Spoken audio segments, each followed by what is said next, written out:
Welcome, my dear students. So excited again to see you in another episode of our program for First Prep for English Language under the supervision of the Ministry of Education. أهلا بكم أعزائي الطلبة في حلقة جديدة من حلقات برنامجنا للغة الإنجليزية للصف الأول الإعدادي تحت رعاية وإشراف وزارة التربية والتعليم.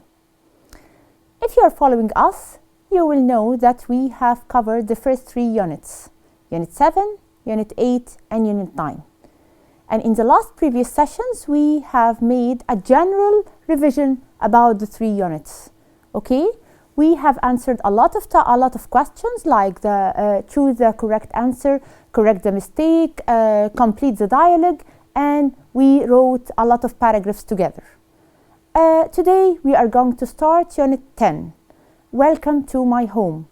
And before we start this unit, we are going to make a small revision or we will answer review C about the previous units to check our understanding about what we have covered in the previous lessons. Let's start and let's begin our session.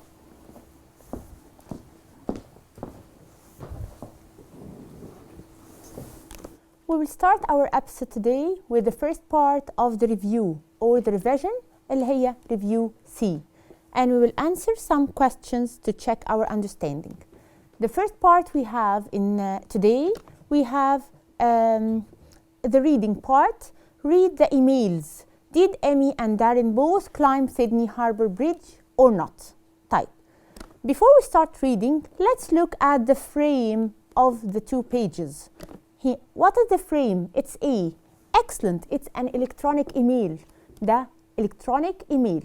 الإيميل اللي هو electronic letter I can send to anyone by emailing him. تمام؟ Okay. طيب. Let's read together. Hi Darren, how are you? I'm really enjoying myself in Sydney with my family. Sydney is one of the largest cities in Australia. Sydney مدينة في أستراليا. Okay? Sydney is about 8 hours by car from our home in Melbourne. Melbourne برضو مدينة موجودة في أستراليا. Yesterday I climbed Sydney Harbour Bridge. امبارح أنا تسلقت I climbed Sydney Harbour Bridge. It was very high and scary. الهاربر يا ولاد اللي هو المينا. It's a place next to the coast where ships can rest or take a period of time before complete their sailing. تمام؟ الهاربر أو المينا. البريدج is a structure over a city, over a river, over a road or a path. تمام؟ البريدج اللي هو الكوبري. فهي بتقول أنا امبارح تسلقت السيدني هاربر بريدج أو الكوبري الخاص بسيدني هاربر. It was very high and scary. What is the meaning of the word scary? احنا قلناها قبل كده. Scary means frightening أو مخيف. تمام؟ Something which cause me to be frightened. شيء بيخليني أخاف. Scary يعني مرعب أو مخيف. But the views from the top were fantastic. My sister and I took a great selfie of ourselves. طبعا all of you know what is the meaning of the word selfie. A picture or a photo which I can take by myself. صورة باخدها لنفسي. Tonight I'm going to listen to music at Sydney Opera House, but it's not opera, it's classical music. Tomorrow I'm going to the Blue Mountains. I'm going to swim in a lake and go rock climbing. I'm going to listen to music at the Sydney Opera House. الأوبرا هاوس it's a theater أو مسرح مخصص لفن الأوبرا. تمام؟ بيقدم فيه الكلاسيكال ميوزك اللي هي الموسيقى الكلاسيكال أو الأوبرا performances عروض الأوبرا. طيب. But it's not opera, it's classical music. هي مش هتتفرج النهارده على أوبرا، هي هتسمع الكلاسيكال ميوزك. Tomorrow I'm going to a lake. What's the meaning of the word lake? A lake is an area of water or an area of water surrounded by the land from everywhere. الليك اللي هي البحيرة. And go rock climbing وهبدأ أعمل تسلق للجبال أو للصخور. Here are some photos. Love Amy. مع حبي إيمي. الأذر بقى إيميل اللي بعتته دارين. Hi Amy, your holiday sounds fantastic. أجازتك تبدو رائعة. Fantastic, wonderful, beautiful, amazing. كل الحاجات دي different expressions which I can use to describe something that is very amazing. شيء رائع أو شيء حلو جدا. My family and I went to Sydney last year but we don't climb the bridge. احنا فعلا رحنا سيدني but last year السنة اللي فاتت but we didn't climb the bridge. احنا ما تسلقناش الكوبري أو البريدج. We went to Bondi Beach and went windsurfing and kayaking. احنا رحنا شاطئ بوندي وعملنا الويند سيرفينج اللي هي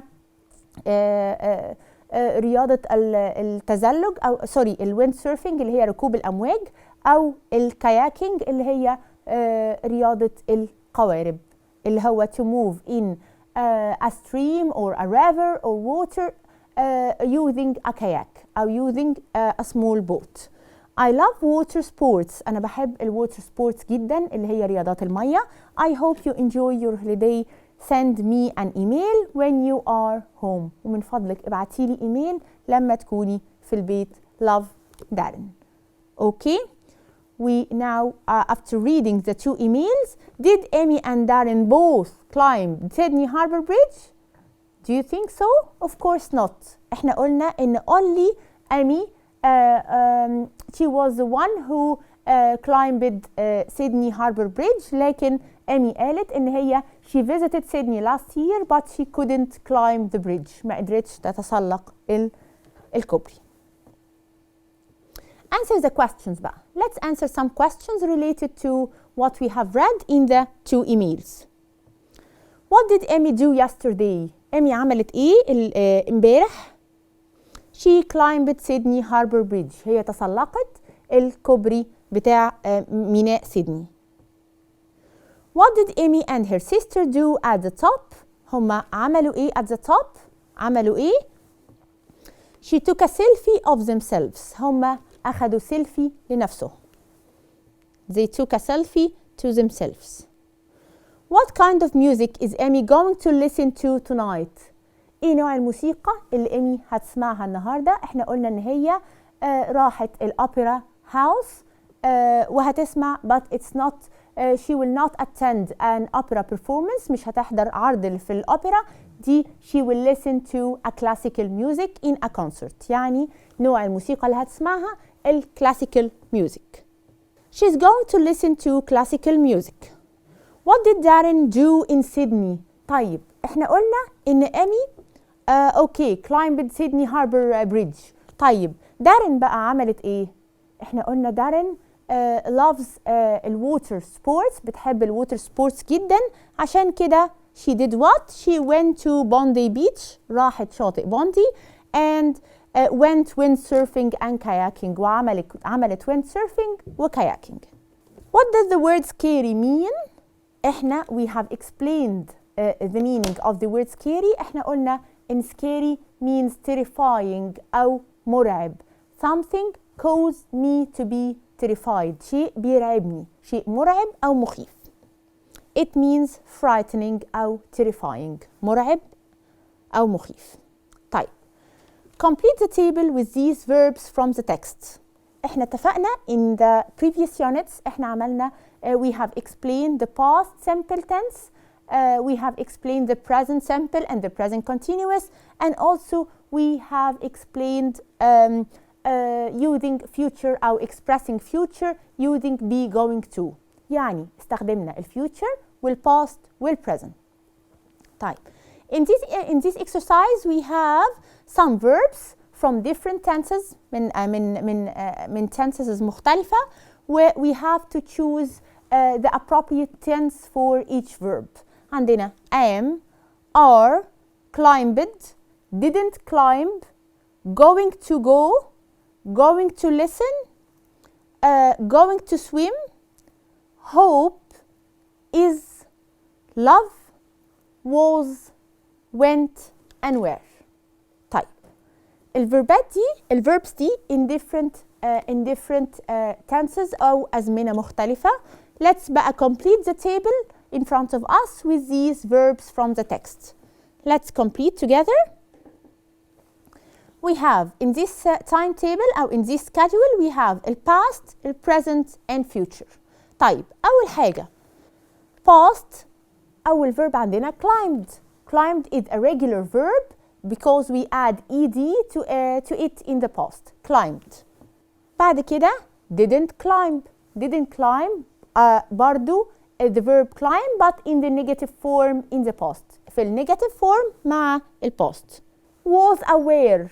Was aware هما past form from verb to be. past form of verb to be يعني اللي هي الفورم في الماضي بتاعت verb to be. تمام؟ was اللي هي past from am or is و were past from are. Went is irregular verb, irregular from the verb go in the past. Went يبقى past form from go went. present عندي am and are. am و are دول present form from the verb to be. hope يعني بتمنى أو بأمل in the present برضو. love يحب in the present.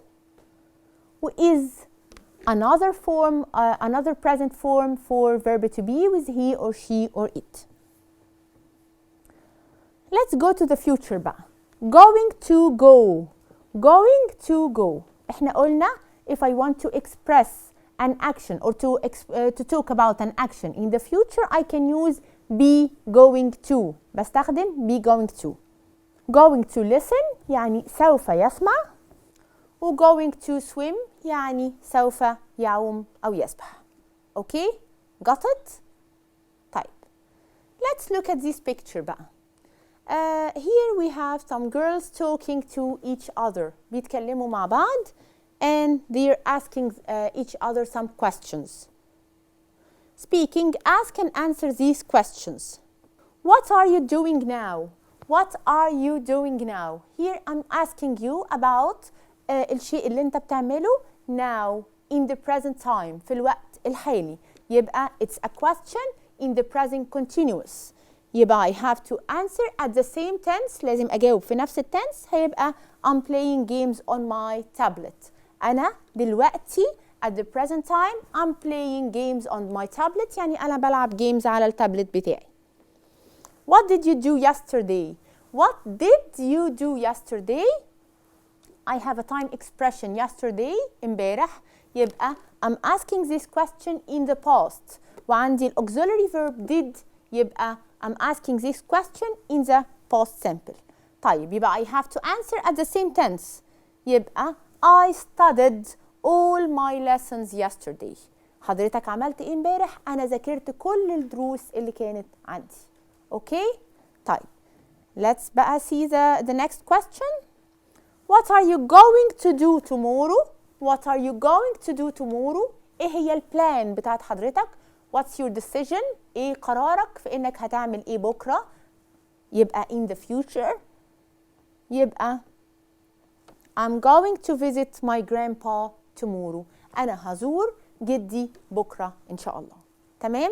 يبقى here we have different questions in different tenses. We have to stick with the tense in each question. If you want to answer, you have to stick with the tense. لازم تجاوب at the same tense of the question. في نفس الزمن اللي اتسألت فيه.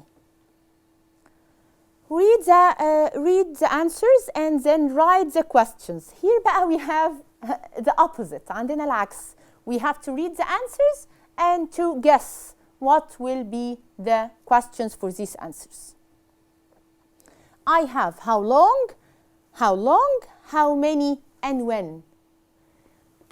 These are some WH question words which I can use to ask about measurements, about time, about number, etc. Okay? ممكن أسأل بيها على measurements المقاييس, period of time المدة, number how many, أو when to ask about time. بسأل بيها على time.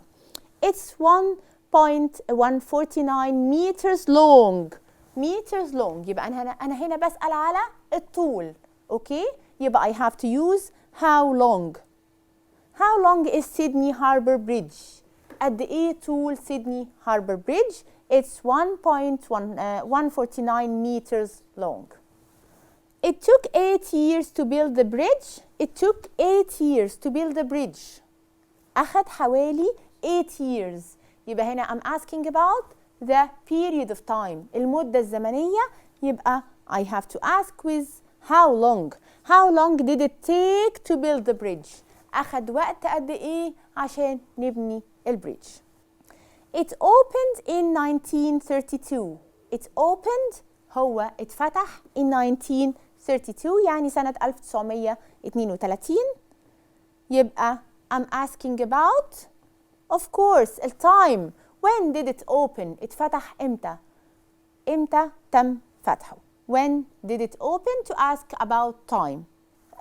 The last answer, more than 160,000 cars cross the bridge every day. More than 160,000 يعني أكثر من 160,000 cars cross the bridge every day يعني بيعبروا البريدج every day يعني كل يوم.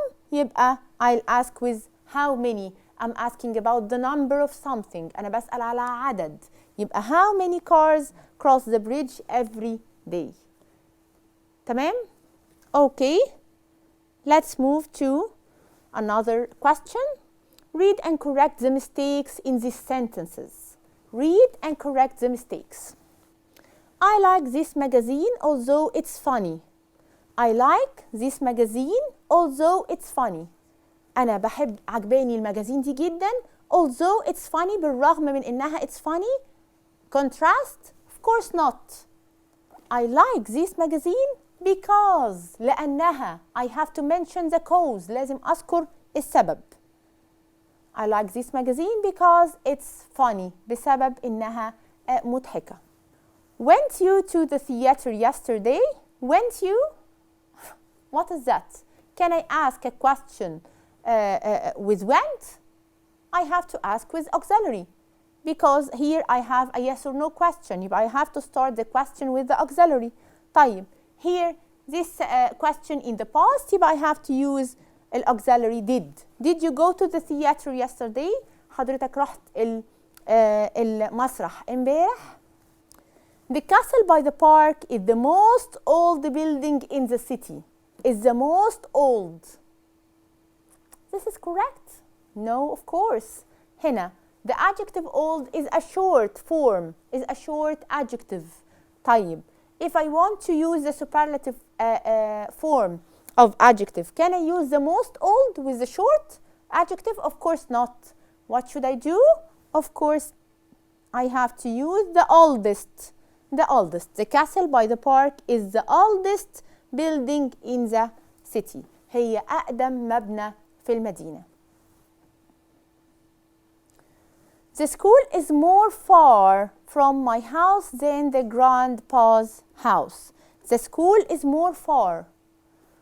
Far is irregular adjective.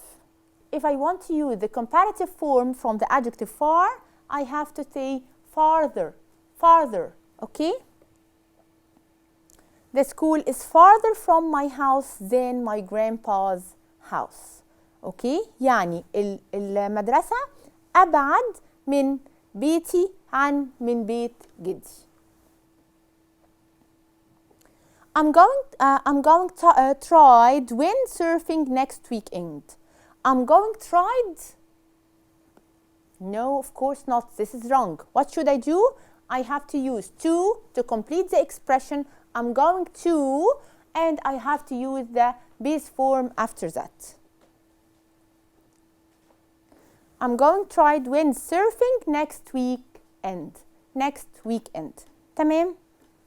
I'm going to try windsurfing next weekend. يبقى by answering this exercise, now we can differentiate between although and because. احنا قلنا ان although to give you the contrast in meaning. تمام؟ while because gives me the cause أو the reason. يبقى although و because reason and the contrast. طيب وبعد كده قلنا second sentence I have to use the auxiliary verb to start a yes or no question. يعني إيه؟ يعني if I want to ask a yes or no question, I have to use one of the auxiliaries or the helping verb. helping verbs زي did, do, does, was, were, am, is, are, will, etc. تمام؟ طيب if I want to ask a question but a WH question, يعني I'm seeking for information, أنا محتاج أعرف معلومة, what should I do؟ هعمل إيه؟ I have to start with the WH question word, then I have to use the auxiliary or the helping verb. يبقى what did you do مثلا in the previous session, أو what did you do yesterday؟ حضرتك عملت إيه امبارح؟ Got the difference؟ Okay. بعد كده اتكلمنا على الcomparative والsuperlative. قلنا we have different types of adjectives. عندنا short, long, irregular adjectives. قلنا في حالة short I have to use er and then. يبقى old, older, old, older than. طيب في الsuperlative هتبقى the oldest زي ما عملنا في الإكزامبل بتاع the castle by the park is the oldest building. هي أقدم مبنى. طيب if I want to use the long adjectives, لو عايزة استخدم ال long adjectives هعمل إيه؟ I have برضو some choices. لو أنا في ال comparative I'll use more. يبقى more beautiful than, more interesting than, more expensive than. طيب لو أنا في superlative I'll use the most expensive, the most beautiful, the most amazing, the most interesting. Got it? Okay. بعد كده لو عندنا ال irregular verbs زي ال adjective for في ال sentence number 4 قلنا we can change the adjective completely. Far, farther, farthest. Far, farther than, the farthest. زي بالظبط ال adjective good. Good, better, the best. Good, better, the best. أو bad, worse, and the worst. Okay? طيب آخر حاجة قلناها إن هي I'm going to. قلنا I can use the expression going to talk about an action in the future. But when I have a plan, عندي خطة, أو when I took my decision. في حالة تانية, yes of course I have another case when I predict something in the future with an evidence, بدليل. Okay, she's very pale, she's going to be sick. هي شاحبة جدا, أعتقد إنها هتعيا. تمام؟ بستخدم إيه after going to? I have to use be, am or is or are, where I have to use the base form or the infinitive. Got it? I think by this review we have covered all what we have took in the previous sessions. اتكلمنا على الجرامر, الفوكابولري, now we can differentiate between the emails, the letters, and we can get different information from a specific text or a specific paragraph. I hope that you enjoyed the review session, and see you next time, inshallah. Bye.